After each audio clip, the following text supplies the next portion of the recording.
Welcome. I haven't done a video for a while, so it's quite nice to be here again and doing what we do. So today I wanted to introduce an evening, a Thursday night, one of our Thursday night, part of that group of stuff that we do on Thursdays, 29th of February, and we've been really thinking about the level 3 sports candidates, people out there that are running their businesses, and you know, that stuff that we talk about regularly about what do you do next and where are you with your skill base and where are you with what clients are coming in, and I wanted to spend a bit of time really starting to focus a bit more about the spine and thinking how the spine affects our posture. Stuff that we kind of know a bit about, but I thought actually I would run on a Thursday night a bit more detail. So let me just play with that a little bit and unpack that a bit more. We know pretty well, don't we, that our clients, when they come into our you know, the most common kind of rounded shoulders, but right now I don't particularly want to focus on the scapulars. I want to focus on the spine. Now here's my spine. Now I can bend and twist around a bit with this to make my point.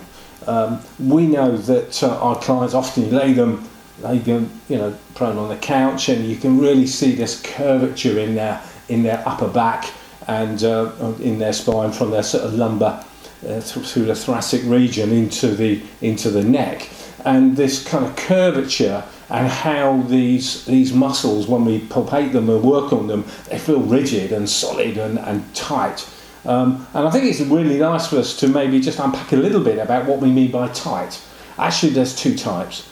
So in this example, we've got these muscle groups here, and fascia group that run through, that are in this long position. So they're locked in a long position, and it's so common for us to work our way down the spine and try and break up this tight muscle group, where in fact there are some other techniques that we should use to try and think about moving the fascia around these groups of muscles to soften this locked long muscle groups. If we go into a little bit more detail on some of that, which is worth us playing with, another model here, which of the lower back, that gives us a picture of these facet joints that are so important. Each facet joint guides the spinous process above into our, in this case, extension or flexion.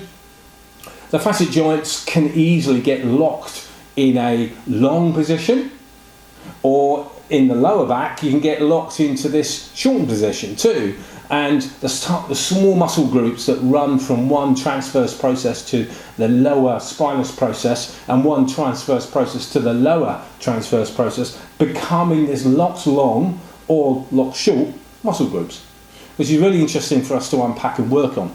If I go back into the spine, I thought the Thursday evening will be fun to get some posture assessment in here and start to think differently about what happens at the front of the body.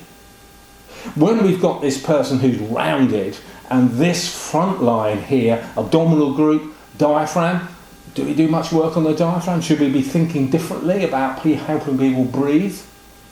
And thinking about the rib cage and how we start to open up the front, particularly our subclavius muscles and the neck muscles here, the front neck muscles, that sternocleidomastoid group and anterior scalenes. Really important to separate anterior scalenes from posterior and middle scalenes, all of which we can start to play with on this Thursday night to begin to understand how we might bring person back into a more normal state, reducing all those headaches, reducing the pain between their shoulder blades, reducing the tight neck, and you know, that whole kind of pathology that people present with, pain down their arms, you know, thoracic outlet syndrome, all those things that we are familiar with in level 3. Why don't we start playing with this and starting to unpack this a bit more on this Thursday, and understand what level 4 can maybe take us to, and what the next steps might be in our development, and our, most importantly, our anatomy skills. Lock long, lock short. What's the difference? I'm going to spend a Thursday night exploring that, particularly around the spine. Really like you to come and join me, and there'll be limited seats because I know it'll be a busy night, so if you want to get involved with that, then do book on site, and you know, it'd be nice to see you, and I look forward to seeing you. Thanks.